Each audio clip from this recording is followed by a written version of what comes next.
এনেকৈ তোমাৰ 10জন মই গান গাব বুলি ধৰি লৈছোঁ হয়।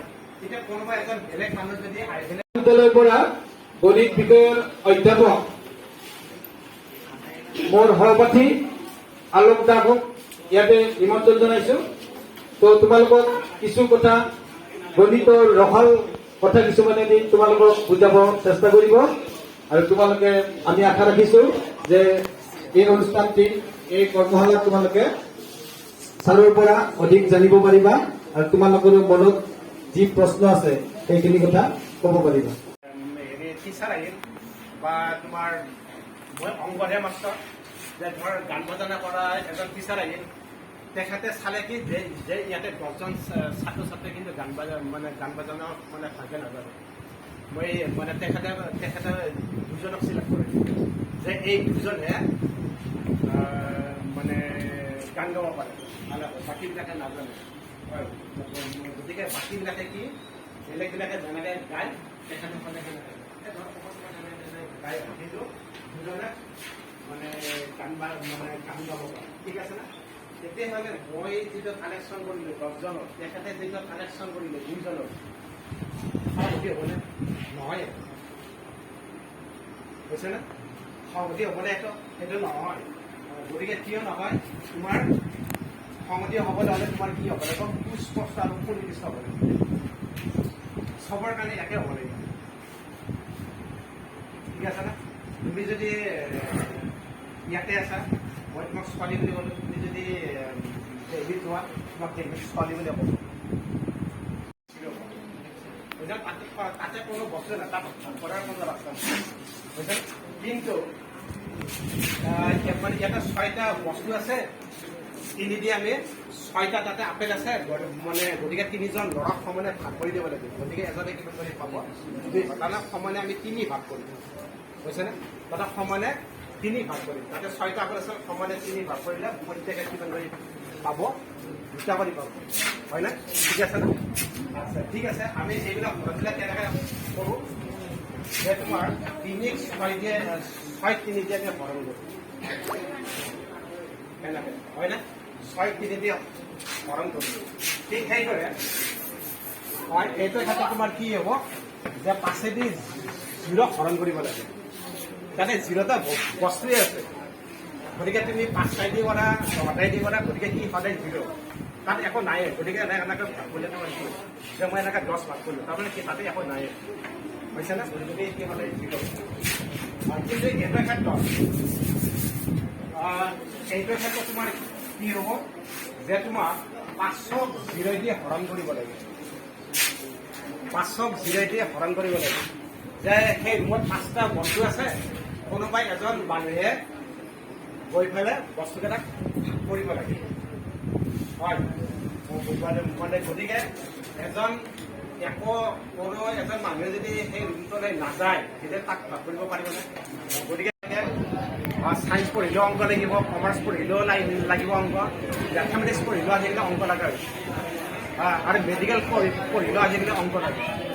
গতিকে তোমালোকে এইখিনি বস্তু ভালকৈ প্ৰেক্টিছ কৰা, বুজি নাপালে তোমালোকক ছাৰে সোধা। গতিকে ছাৰহঁত আছে মানে, গতিকে ভালকৈ বুজিব না ট্ৰাই কৰা, ঘৰত প্ৰেক্টিছ কৰা আৰু তোমালোকে প্ৰত্যেকটো বস্তু কামকে আগবাঢ়ি যোৱা। এটা তোমালোকৰ ধুনীয়া ৰিজাল্ট, ঠিক আছে মানে। গতিকে আজিলৈ এটা সমাপ্ত। বেলেগ ধৰণৰ, কাৰণ ক্লাছ 6 7 একেলগত গৈছোঁ, কিছুমান ভাল লগা কথা পাতি বা ভাল লগা কথা জনাৰ কাৰণে আমি আজি আমন্ত্ৰণ কৰি আনিছোঁ আমাৰ ৰামপুৰ হাই ছেকেণ্ডাৰী অৱসৰপ্ৰাপ্ত শিক্ষক শ্ৰদ্ধাৰ যোগেশ ছাৰ। ছাৰৰ ঘৰ এই মেডিপাৰাতে। তোমালোকে দেখা পাইছে নেকি ছাৰক? আমাৰ গাপনী আৰু সামৰিক শিক্ষণ কেন্দ্ৰত উদ্বোধন কৰোঁতে আমি আনিছিলোঁ। ছাৰ বিজ্ঞানৰ শিক্ষক আছিল, গতিকে ধুনীয়াকৈ তোমালোকক বিজ্ঞানৰ কিছুমান সৰু কথা শিকাব ছাৰে। ছাৰে যেনেকৈ কথাবিলাক মনোযোগ দিবা। গতিকে ইয়াৰ আগে আমি ছাৰক এখন গোলাম গামোচাৰে বিদ্যালয়ৰ পৰা সম্বৰ্ধনা জনাম আৰু এই গোলাম গামোচাখনি দিবলৈ পৰা আমাৰ বাইদেউ অনুৰোধ জনাইছোঁ। মুখৰ আমাৰ মুখৰ বন্ধ ফুটা আছে আমাৰ মুখখন ফুটা থাকে ভাত খাওঁ কিবা খাওঁ কেতিয়াবা কেতিয়াবা আমি নাকেৰে উশাহ নিশাহ ল'ব নোৱাৰোঁ তেতিয়া আমি কি ব্যৱহাৰ কৰোঁ মুখখন মেলি আমি শ্বাস প্ৰশ্বাস লওঁ লওঁনে নলওঁ যে বেছি চৰ্দি লাগিল তেতিয়া আমাৰ নাকৰ ফুটাটো আমাৰ যেনেকুৱা হেকুন বুলি কয় হয় না এই হেকুন বোলা পনীয়া বস্তুটোৱে আমাক কি কৰে যাতে বন্ধ কৰি দিয়ে ইয়াৰ ফলত আমি মুখেৰে কিবা শ্বাস প্ৰশ্বাস লওঁ আৰু এই শ্বাস প্ৰশ্বাস লোৱা যিটো যন্ত্ৰ এনেই আমি যে শ্বাস প্ৰশ্বাস নহয় এটা যন্ত্ৰৰ মাজেৰে কেইটামান তন্ত্ৰৰ মাজেৰে আমি এই কাৰ্যটো আমি সমাধান কেনেকুৱা যে আমি মুখেৰে লৈছোঁ নাকেৰে লৈছোঁ বায়ুমণ্ডলত অপৰ্যাপ্ত পৰিমাণে বায়ু আছে আৰু এই বায়ুবিলাক আমি নাকেৰে লৈ পেলাই ক'ত পাইছোঁ ক'ত যাব এই যে পুষ্পটো আছে আমি দুই ধৰণৰ পানী লৈছোঁ এটা লৈছোঁ একদম শুদ্ধ পানী আৰু এইটো হ'লে বিশুদ্ধ পানী শুদ্ধ পানীটোত যদি একো নাই তেতিয়াহ'লে তাৰ পৰা ওপৰলৈকে একো ভাহি নাহে আৰু এইটো গৰম নহয় পানীটো আৰু যদি এই পানীটো যিহেতুকে অশুদ্ধ এই পানীটোৰ ভিতৰত কি আছে বস্তু কিছুমান ওপৰলৈকে ওলাই থাকিব পাৰোঁ কিছুমান চাকনিৰ দৰে বস্তু ওলাই থাকিব সেইবিলাকে আমাক কেনেকুৱা ধৰণৰ অপকাৰ কৰে সেইটো পিছত কৈ আছোঁ আগতে মই কামটো কৰি দেখুৱাইছোঁ এইটো তোমালোকৰ পানী এইটো মোৰ পানী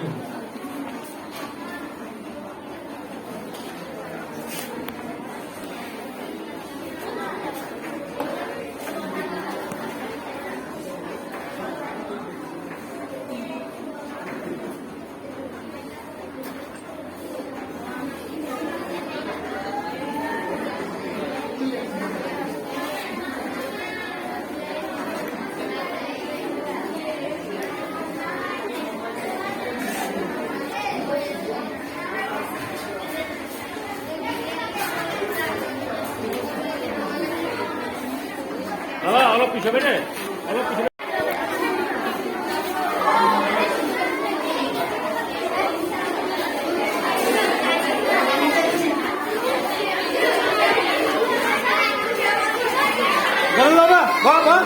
যাব পাব নহয়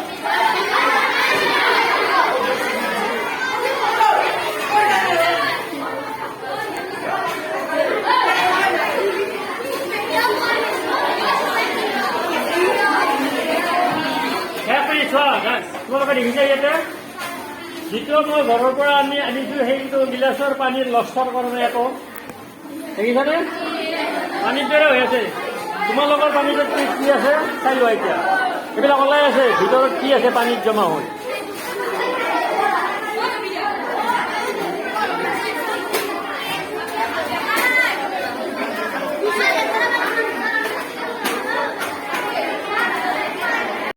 নাম হৈছে TDS পানী জোখা যন্ত্ৰ পানী বিশুদ্ধীকৰণ বা পানী খোৱা পানী শুদ্ধ হয়নে নহয় সেইদিনা দেখিছা এতিয়া চাবা মই এইটো খোৱাৰ উপযোগী হয়নে নহয় মই কওঁ যদি ৰঙা মাৰে তেতিয়াহ'লে মই এইটো পেলাই দিব লাগিব আচ্ছা মই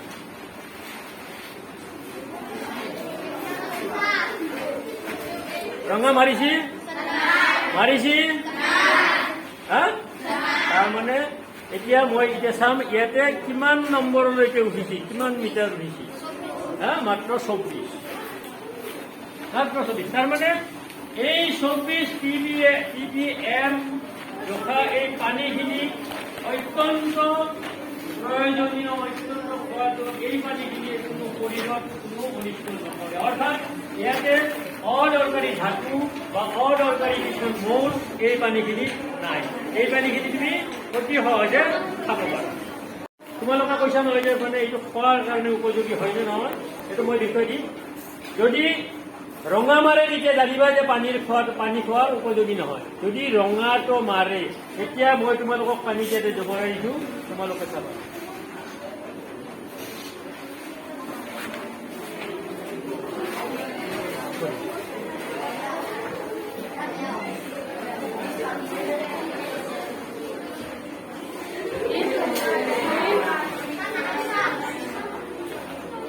তোমালোকে দেখিছা এইটো দেখিছা নাই? এই পানীটো খোৱাৰ অনুমতি কিমান আহিছে ইয়াতে তোমালোকৰ 170 আহিছে। মই কিমান লিখিছিলো 0 পৰা 45, এইখিনি 45 ppm বুলি কয় এইটো। গতিকে এই বস্তুটো যদি হয় তেতিয়া পানীটো খোৱাৰ উপযোগী। দেখিছা? অৰ্থাৎ এইখিনি পানীৰ ভিতৰত কোনো ধৰণৰ বেলেগ মৌল নাই।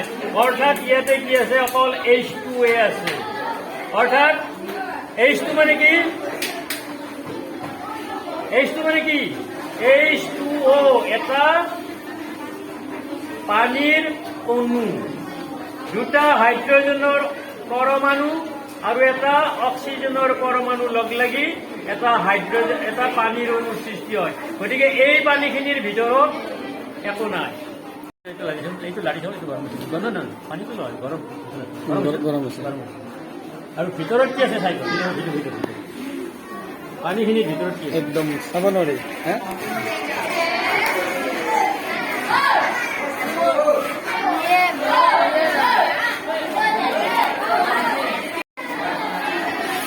তোমালোকে এই পানী খাই আছে কিন্তু দেখিছা নাই? এইটো হ'ল যায় ৱাটাৰ এনালাইচিছ। আমি কি পানী খাব লাগে আৰু কি পানী খাই আছো এই বস্তুটো দেখিছা? দেখিছা? পানীটো ভাল না? পানীটো ভাল নে? পানীৰ ওপৰত কি দেখিছা? পানীৰ ওপৰত কি দেখিছা? অলপ আগতে মোক খাব দিছিল নহয়।